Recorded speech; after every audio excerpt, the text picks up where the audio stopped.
Ser Podcast.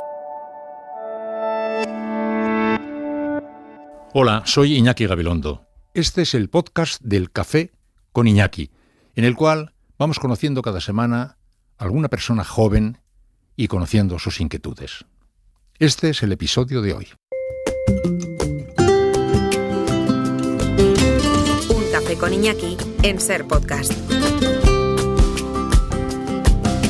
Los lunes ya saben que se viene a tomar café Iñaki Gabilondo, que siempre viene acompañado. Iñaki, ¿qué tal? Muy buenos días. Hola Ángeles, un saludo a todos. Antes de presentarnos a la compañía de este lunes, ¿querías comentar algo así como que se acaba la pandemia pero sigue la epidemia? Sí, me llamó el presidente de Médicos Sin Fronteras y me hizo ver esto. Me dice, fíjate, se acaba la pandemia, si es que se acaba, que todavía no se ha acabado, ya el dato que da hoy Javier Ruiz, los jóvenes ahora, sí, etcétera, pero estamos ya despidiendo la pandemia como infección mundial. Pero él dice, no te olvides que sigue la epidemia, que ya no afecta a todo el mundo cuando acabe la pandemia, pero que seguirá afectando a los países pobres y a los países del sur. Y ese es un auténtico drama que no estamos queriendo ver con toda naturalidad. Se abrió este debate cuando Biden propuso lo de la liberalización de las patentes. No es muy sencillo de aplicar inmediatamente por problemas tecnológicos, etcétera, pero hay que hacer algo para observar el fenómeno que sigue siendo ahí, y aunque no sea por solidaridad humana, que debería serlo, en defensa propia, porque mientras el mundo esté infectado, corremos el riesgo de estar infectados. Atención, por tanto, a esta particularidad. Acaba la pandemia, pero sigue la epidemia en los países del sur. Y digo esto porque hay que llamar la atención sobre esta circunstancia y sobre la poca esperanza que tengo de que se preste atención a esta circunstancia. Fíjate, Ángeles, hoy comienza en Ginebra la Asamblea Mundial de la Salud. Va a durar 7 días. Delegados de los 195 Estados miembros de la Organización Mundial de la Salud se van a reunir en Ginebra durante 7 días para estudiar el fenómeno del mundo. No le está importando a nadie. A nadie. Porque nadie confía en que eso vaya a ocurrir. Porque ocurre que la pandemia es un drama global. Cuando sea solo epidemia, seguirá siendo global, aunque sea indirectamente, pero la política está marcada, incluso la de la Organización Mundial de la Salud, por los estados soberanos. Entonces, la política de los estados soberanos hace que tengamos respuestas nacionales a un fenómeno global, y eso hace que una reunión como la Asamblea Mundial de la Salud en Ginebra, que debería ser el centro de atención del universo entero, en este momento, estar mirando hacia allí. Todo el mundo debería estar mirando ahí, nadie está mirando. ¿Por qué? Porque nadie cree que de ahí pueda surgir eso que, sin embargo, es necesario que surja. Así que, por tanto, por lo menos que suene esta campana, que tengamos conciencia de que esa acción solidaria es imprescindible por razones lógicas, humanas, de género. Y si no nos vale, por razones defensivas, en defensa propia. Atención, por tanto, a este asunto, y quedé con David Noguera, el presidente de Médicos Sin Fronteras, en que nos iremos un día a tomar un café para hablar más despacio de este tema, que siempre es importantísimo. Sí, además hablar con él siempre es muy, muy interesante. Desde luego, sí. ¿Con quién has venido hoy a tomar café? Pues justamente en esta línea, y viendo lo que pasó con Luna, esa muchacha de Cruz Roja que abrazó a ese subsahariano el otro día, yo pensaba, yo que los lunes voy a la radio a hacer ver el esfuerzo de muchos chicos jóvenes que están haciendo tanto y tanto y tanto y tanto, y que merecen ser observados, colocarle el foco sobre ellos, animarnos con su ánimo. Pues estamos recordando cuántos jóvenes hay en este momento en España que están trabajando en actividades de corte solidario. Cuando la imagen es los jóvenes botellón, los jóvenes gamberrismo, los jóvenes despreocupación, y los jóvenes solidaridad. Y hay un montón. Y dije, tenemos que saludar a uno de esos jóvenes y en eso enviar un saludo a todos los demás. ¿Te parece bien? Me parece perfecto. Pues mira, se llama Irene Pérez García y acaba de venir de Yemen.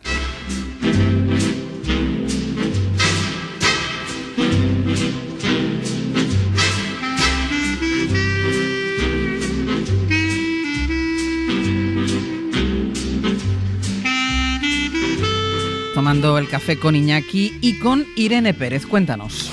Hola Irene, buenos días. Hola, buenos días. ¿Estás en Barcelona? ¿Estás en Girona? En Barcelona, recién llegada hace Yemen. Menos de una semana de Yemen. ¿Tú eres de dónde eres tú, de Girona? No, del centro de Cataluña, de Vic. De Vic. Bueno, y has estado en Yemen y era tu primera colaboración, digamos, con Médicos Sin Fronteras, ¿verdad? Sí, era mi primera misión y fui a Yemen a abrir un hospital materno-infantil en el gobernador de Judeida. Bueno, Irene es pediatra y se fue a Yemen. Para situar, digamos que Yemen es el país más pobre de Oriente Medio. Está con un pie en África y con otro pie en Oriente Medio, está en guerra, está viviendo horrores sin cuento, y ahí es a donde se fue esta joven Irene Pérez García. Bueno, ¿cómo estaba allí la situación? Muy difícil, ¿no? Pues sí, la verdad, como comentabas, pues Yemen es un país que ya lleva 6 años en guerra, entonces es una situación en que, como dice Augusto Morales, pues no gana la guerra, sino que fracasa la paz.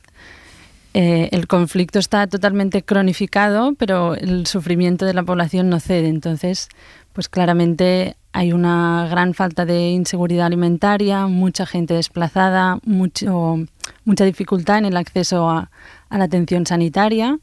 Entonces, eso conlleva un gran sufrimiento de la población de una manera muy crónica ya. Oye, Irene, pero tú, joven, pediatra, que has estado trabajando en la Vall d'Hebron, ¿qué se te había perdido a ti allí? ¿Qué te lleva a tomar la decisión de irte para allá?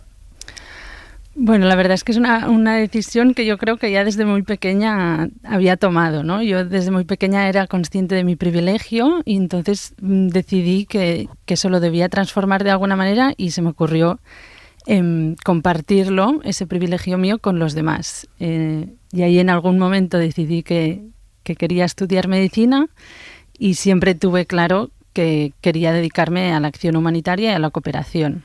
Participaste en operaciones de rescate de Open Arms, quiero decir que tú ya tienes un cierto currículum en actividades solidarias, ¿no? Sí, bueno, como decía, es algo que ya de hacía muchos años yo llevaba dentro o sentía que debía hacer, y entonces antes de entrar en Médicos Sin Fronteras ya había colaborado en una ONG en el Sáhara Occidental y también estuve en una misión de rescate en el Mediterráneo Central con Open Arms. ¿Me permites un momentito eso de lo llevaba dentro? Analizamos un segundo lo llevaba dentro. ¿Ese lo llevaba dentro procede de tu casa, de tu fe, de tus convicciones sociopolíticas, de tus amistades? En fin, trata de desmenuzar un poco el lo llevaba dentro desde pequeña. Ostras, la verdad me costaría un poco desmenuzarlo, ¿no? Bueno, yo creo que a nivel familiar siempre he tenido pues mucha influencia en eso. Mi tío también de joven había estado en Paraguay, en Brasil, y creo que es algo que de cierta manera pues mamé desde muy pequeña y a nivel pues eso, a nivel de valores o convicciones, supongo que mi entorno familiar también me llevó a ese compromiso y a esa voluntad de ayudar. Y cuando hablas de esos privilegios, yo me sentía una privilegiada, siento que soy una privilegiada. ¿Por qué eres una privilegiada?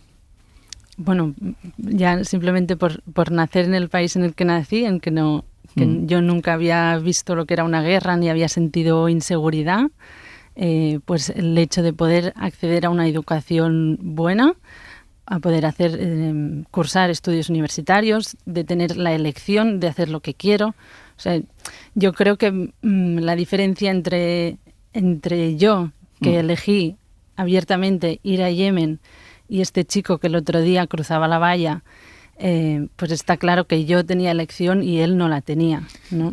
¿Te produce dolor la insensibilidad en torno a este tema? Tú lo ves con gran claridad y por lo que estoy deduciendo desde muy pequeña, ¿no?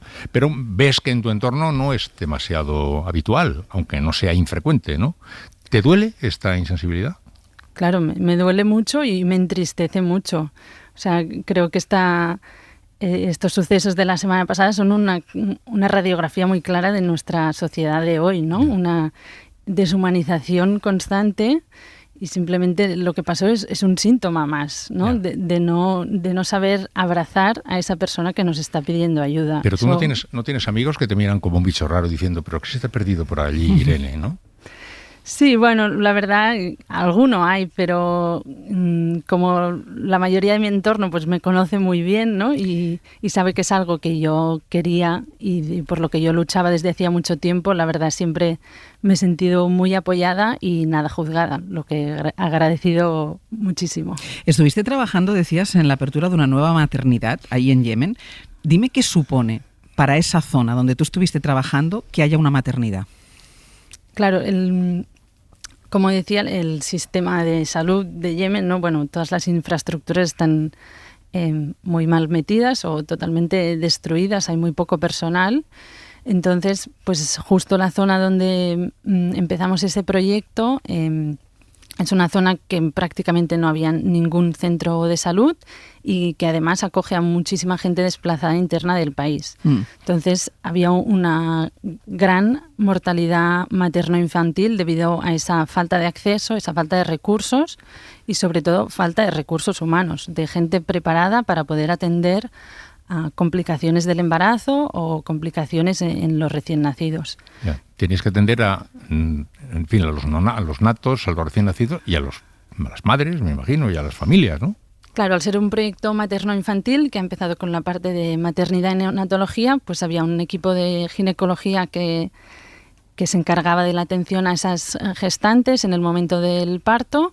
Y yo, como pediatra, me encargaba de la parte de los recién nacidos y los menores de un mes. Y todo esto en el marco de una guerra, como decimos, y de unas violencias cuyos ecos llegan aquí y que nos hablan de enormes horrores, ¿no? ¿Os llegaba el eco de ese drama tremendo? ¿Estaba muy cerca de vuestra actividad diaria?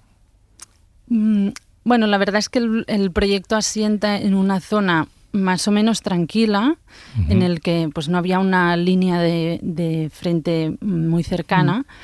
Pero bueno, claro, el eco de la guerra se siente, ¿no? en el hecho de ver mucha gente desplazada, mucha gente viviendo en condiciones muy, muy, muy básicas y sobre todo, pues eso, en la falta de acceso, la falta de educación, de mucho sufrimiento de la población, muchísima desnutrición, no solo en niños, sino también en adultos. ¿En qué situación llegaban las madres? Pues la verdad, como decía, a veces es una falta de acceso, ¿no? Había gente que vivía en zonas muy remotas, muchas madres llegaban en situaciones ya muy precarias, en situaciones muy críticas, y una de las cosas que a mí me chocó más, porque prácticamente no lo había vivido, llegaban muchas gestantes en las que el feto, el bebé, ya estaba muerto. O sea, había surgido una complicación y no habían llegado a tiempo a pedir ayuda porque vivían en un poblado más lejano. Acceder a un coche o alguien que te pueda llevar hasta ahí puedes tardar horas, incluso días, y puede ser realmente muy, muy complicado. Entonces, sí que una constante en el proyecto era recibir a personas ya en un estado muy, muy crítico. ¿Estaba muy afectada la zona por el COVID? No, la verdad es que la zona donde yo estuve no había. En Yemen ha habido muy poco COVID. Ahora parece que está empezando una segunda ola, pero más hacia el sur y en la capital, en Sanaa. Y en estos últimos meses sí que, parecía que igual estaba empezando a llegar el virus, pero no era un gran factor relacionado con la salud de esa población. Oye, Irene, tú participas en este proceso, ayudas a la madre, ayudas al bebé, el bebé nace, todo bien, y te vas. ¿Cómo quedan? ¿Qué les pasa? ¿Qué vida les espera a estas mamás y niños que habéis podido ayudar en este momento de su historia? Ostras, es una pregunta realmente complicada que no sé si quiero responder. No, quiero decir verdad, que el testimonio de vuestra actividad incluye el testimonio de lo que dejáis cuando volvéis, ¿no? Claro, o sea, yo me he ido del proyecto, pero el proyecto sigue adelante, ¿no? Seguirá habiendo un pediatra que no solo atiende a los niños, sino que forma al resto del personal. Yo como pediatra atendía a esos bebés, pero también formaba a mis compañeros médicos y enfermeras. Entonces creo que lo bonito no es lo que yo haya podido ayudar a esos bebés, sino lo que haya podido enseñar al personal que se quedará ahí atendiendo a todas esas madres y a esos bebés. ¿Qué relación se establece con, explicabas la situación en la que llegaban muchas de las madres, con el feto muerto, las gestantes en una situación muy precaria? Cuando llegan a vosotros, ¿qué relación se establece con vosotros? Bueno, eso puede ser muy diverso porque, como decía, el nivel educativo es muy bajo, entonces a veces lo que tú como médico puedes pensar que es lo mejor, igual el paciente no lo puede llegar a entender, ¿no? Pero en general, igual yo en mi parte más de neonatología, nosotros apostábamos por lo que llamamos unos cuidados centrados en la familia, entonces las madres podían estar con el bebé las 24 horas del día dentro de la unidad de neonatos. Ahí, pues claro, se acababa estableciendo un vínculo muy fuerte y muy bonito con esas madres, ¿no? Porque ellas podían estar formando parte del cuidado de sus bebés y a la vez veían que todo el equipo estaba estaba apoyándolas, ¿no? Y a pesar, eso es una de las cosas más bonitas que he vivido yo en este proyecto, ¿no? De vivir, que a pesar de que yo no podía hablar con ellas, porque yo no hablo árabe, sí que se establecía un vínculo muy bonito, ¿no? Y yo creo que, bueno, hay una frase muy bonita que dice que no hay mayor intimidad que la vulnerabilidad compartida. Pues yo creo que en esa situación en que todos éramos muy vulnerables, pues nos uníamos, ¿no? Y a veces, pues, no sé cómo decirlo, pero que hay como barreras que se pueden romper, ¿no? Y la verdad, bueno, también tenía la ayuda de una intérprete que fue clave, pero sí que eso fue como un gran regalo, ¿no? Para mí, para ver que a veces podemos parecer muy diferentes, pero somos muy iguales. Sí, el brillo de las miradas cuando conectan se explican muy bien. A unas horas de avión, dos mundos, Irene. A unas horas de avión de Yemen a Barcelona. Todavía te debe estar temblando Yemen, porque hace muy poquitos días que has llegado, ¿no? Cuéntanos sencillamente lo que estás en este instante sintiendo al ver el pepinazo de contraste de ese Yemen que te anda todavía seguro en tu cerebro, en tu corazón, y este mundo al que has llegado ahora. Sí, la verdad es que siento que aún estoy aterrizando. Llegué el martes pasado, pero la verdad es que aún no me siento muy aquí, ¿no? Especialmente el último mes y muy concretamente la última semana fueron muy, muy difíciles. Y mi sensación ahora es que tengo aún muchas cosas por digerir y por asentar de todo lo que me sucedió. La verdad, ahora la realidad de aquí me parece un poco ajena y estoy en ese proceso de asentar. Ya. Los cuerpos tardan unas horas en llegar, las almas tardan un poco bastante más. Bueno, queríamos con esta conversación con Irene recordar lo que antes decíamos, que efectivamente estamos en un mundo muy, muy extraño, pero hay una gran cantidad de gente joven que no está incluida en la etiqueta que en este momento tenemos marcada. Jóvenes igual a despreocupación, igual a tal. No es verdad, no es verdad. Hay muchísima gente de muchos colores en la juventud a la cual queremos nosotros observar para animarnos con su ejemplo y para ayudarles con nuestro ánimo. Gracias, Irene. Muchísima suerte, Irene. Gracias por darme voz y sobre todo por dar voz a todas esas personas que ayudamos a otras personas, tanto en Yemen como aquí en Barcelona. Muchísimas gracias, Irene. Bueno, gracias. Hasta luego. ¿Libro? Un libro bastante curioso y original. Me parece a mí que a mí me ha llamado muchísimo la atención. Es un libro que se llama El despertar de Lázaro. Es un libro pequeño, tiene 106 o 7 páginas. Está escrito por una costarricense, Julieta Pinto, que he sabido que cumple 100 años este año. Yo no tenía el gusto de conocerla, lo lamento muchísimo. El despertar de Lázaro, Lázaro el de Betania, el resucitado. Sí. Es un monólogo del resucitado. O sea, el resucitado ha conocido la muerte, está resucitado. ¿Ha vuelto? Está descolocado con su ya no puede vivir como los demás porque ha conocido la muerte y es amigo de Jesús de Nazaret. Son amigos desde pequeños, ¿no? Ni entiende muy bien su relación vida-muerte, ni entiende muy bien a dónde va su amigo Jesús, que está permitiendo que le vayan a llevar a la muerte sin hacer nada para evitarlo. Es un interesante ejercicio, brillantísimamente escrito y muy pintoresco y interesante y original. Me ha parecido bueno. El despertar de Lázaro, en Julieta Pinto, está editado por una editorial Firmamento, que también es una pequeñita editorial. Nos gusta animar también a las pequeñas editoriales. Creo que es de Cádiz, no estoy seguro. Firmamento. 112 páginas, 15 euros. Iñaki, hasta la semana que viene. Adiós. Un beso. Adiós, Sancha, adiós. There'll be days like this when there's no one complaining. There'll be days like this. Everything falls into place like the flick of a switch. Well, my mama told me there'll be days like this when you don't need to worry. There'll be days like this when no one's in a hurry. There'll be days like this when you don't get betrayed by that. Suscríbete a Un Café con Iñaki. Todos los episodios y contenidos adicionales en la app de Cadena SER y en nuestros canales de Apple Podcast, Spotify, iVoox, Google Podcast y YouTube. Suscríbete a Un Café con Iñaki. Escúchanos en directo en la SER cada lunes a las 10:05 de la mañana. Cadena SER. La radio.